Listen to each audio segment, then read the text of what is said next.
مردار جانور کے کچے چمڑے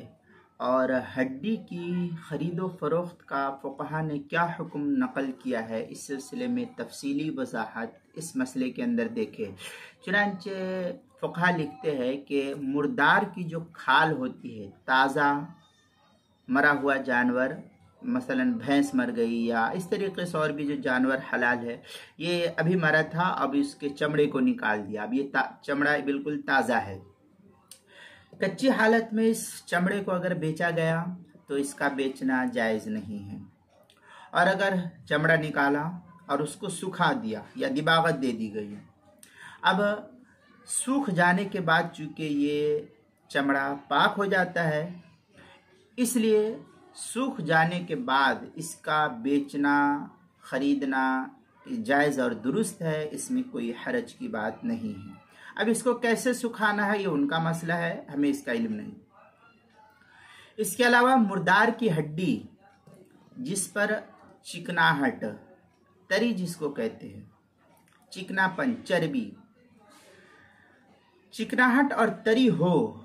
تو ایسی صورت میں فقہا لکھتے ہیں کہ اس کی خرید و فروخت جائز نہیں ہے،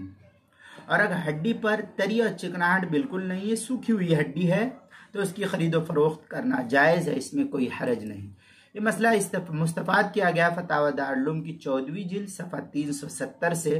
اور فتاوی قاسمیہ کی 19ویں جلد صفحہ 350 سے۔ سنن دارقطنی کے اندر روایت ہے حضرت ابن عباس رضی اللہ تعالیٰ عنہ سے، ان ابن عباس رضی اللہ عنہ فی قولہ عز وجل قل لا اجد فیما اوحی الی محرما علی طائم یطعمہ، پھر اسی کے تحت تفصیل نقل کی، قال الطائم الاکل فاما السن والقرن والعظم والصوف والشعر والوبر،